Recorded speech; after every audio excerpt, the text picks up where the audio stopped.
Hi hello எல்லாரும் எப்படி இருக்கீங்க? இன்னைக்கு நம்ம வீட்டு ஸ்பெஷல் காலிஃப்ளவர் பக்கோடா தாங்க.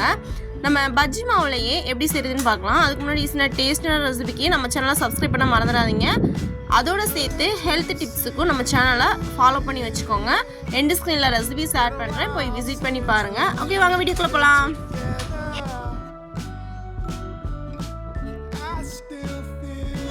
காலிஃப்ளவர் நான் ஒரு ஹாஃப் காலிஃப்ளவர் எடுத்து கட் பண்ணி சேர்த்துருக்கேங்க. ரொம்ப பெருசாலாம் இல்லை, மீடியமான ஸ்டேஜ்லேயே போதுமானது. ஒரு அரை ஸ்பூன் மஞ்சள் தூள் போட்டு தேவையான அளவு அது மூழ்கிற அளவுக்கு தண்ணி ஊற்றி நல்லாவே கொதிக்க விட்டுக்கலாம். காலிஃப்ளவர் எல்லோ கலரில் சேஞ்ச் ஆகணும், அந்த அளவுக்கு கொதிக்க விட்டால் போதுமானது. ஸ்டவ் ஆஃப் பண்ணிவிட்டு நம்ம வந்துட்டு ஃபுல்லாகவே இதை தண்ணி இல்லாமல் தனித்தனியாக எடுத்து வச்சுக்கலாம். ஃபுல்லாகவே எடுத்து வச்சுட்டு பக்கோடாவுக்கு தேவையான மாவு ரெடி பண்ணிக்கலாம். மாவு நான் பஜ்ஜி மாவு தான் இன்றைக்கி சேர்த்துருக்கேன். நான் ஒரு பாக்கெட்டுமே சேர்த்துருக்குறேன். இது 200 கிராம் பாக்கெட்டு. இது ஃபுல்லாகவே நான் சேர்த்துருக்குறேன். நான் வந்துட்டு ஒரு ஆஃப் காலிஃப்ளவருக்கு 200 கிராம் சேர்த்துருக்குறேன். இதில் டேரெக்டாக நிறைய தண்ணி ஊற்றிடக்கூடாது, கொஞ்சம் கொஞ்சமாக தண்ணி சேர்த்து மிக்ஸ் பண்ணணும். ரீசன் என்னென்னா, ரொம்ப தண்ணி ஆயிடுச்சுன்னா பக்கோடா சரியாக வராது. அந்த மசாலா இதெல்லாமே வந்துட்டு உதிர்ந்துடும். அதனால் கொஞ்சம் கொஞ்சமாக தண்ணி ஊற்றி ஓரளவு கெட்டியான பதத்தில் தான் நம்ம பண்ணி எடுத்துக்க போகிறோம்.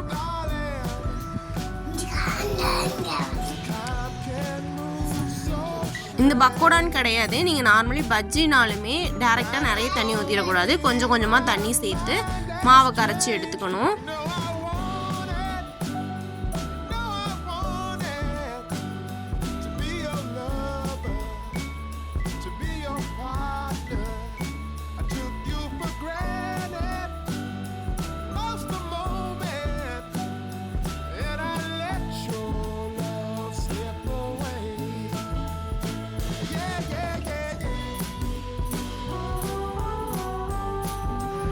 இந்த ஒரு பக்குவமே போதுமானது.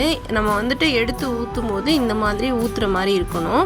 இன்னும் கொஞ்சம் தண்ணி அதிகமானால் கூட நமக்கு பக்கோடா ஒழுங்காக வராது, உதிர்ந்து போயிடும்.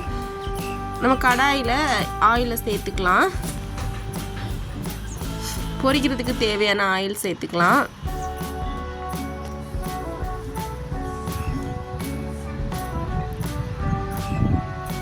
ஃபஸ்ட்டு எடுத்த உடனே நம்ம வந்துட்டு ஃபுல்லாகவே அள்ளி போட்டுறக்கூடாது. இந்த மாதிரி ஒன்று ஒன்றா டிப் பண்ணி சேர்த்துக்கலாம். ஃபுல்லாகவே டிப் பண்ணி சேர்த்துக்கிட்டு உடனே புரட்டிடக்கூடாது. ஒரு 5லேருந்து ஒரு 10 மினிட்ஸ் விட்டுட்டு நம்ம புரட்டி போட்டுக்கலாம். உடனே புரட்டினா அந்த மாவு எல்லாமே கலைஞ்சிரும்.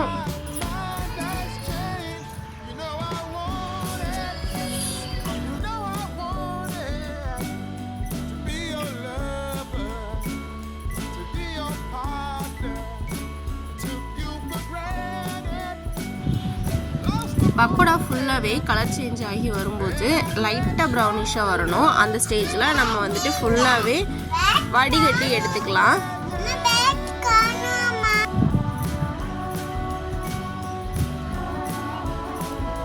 ஃபஸ்ட்டு பேட்ச் எடுத்துகிட்டு செகண்ட் பேட்சையுமே வந்துட்டு போட்டு எடுத்துக்கலாம்.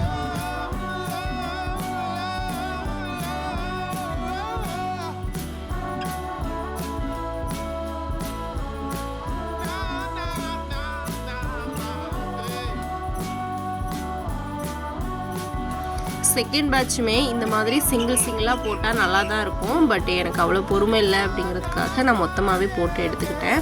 நம்ம மொத்தமாக போடும்போது என்ன பண்ணணும்னா, அப்படியே போட்டுட்டு விட்டுறாமல் லைட்டாக, ரொம்பலாம் போட்டு கிண்டக்கூடாது, லைட்டாக அந்த ஒன்றா இருக்கிறத மட்டும் உடச்சி விட்டுட்டு ஸ்டவ்வை சிம்மில் வச்சு விட்டுறணும். ரொம்ப போட்டு கடைஞ்சால் மாவு எல்லாம் உதிர்ந்து வெறும் அந்த காலிஃப்ளவர் மட்டும்தான் இருக்கும். நமக்கு பக்கோடா மாதிரி கிடைக்கணும் அப்படின்னா ரொம்ப போட்டு கிளறக்கூடாது.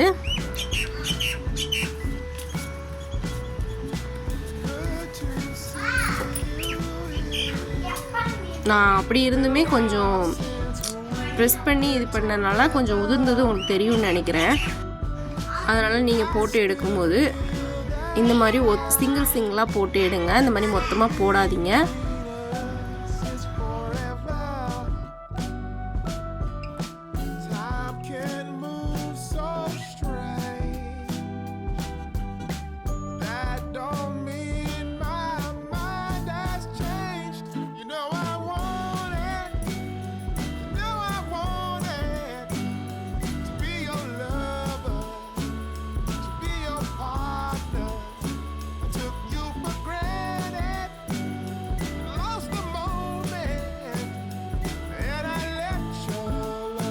இருக்கிற காலிஃப்ளவர்லாம் இந்த மாதிரி போட்டு எடுத்துக்கலாங்க. ஒரு சூப்பரான ரெசிபி ரெடி ஆகிடுச்சு. கண்டிப்பாக நீங்களும் உங்கள் வீட்டில் ட்ரை பண்ணி பாருங்கள். இந்த மாதிரி டேஸ்டான ரெசிபிக்கு நம்ம சேனலை சப்ஸ்கிரைப் பண்ண மறந்துடாதீங்க.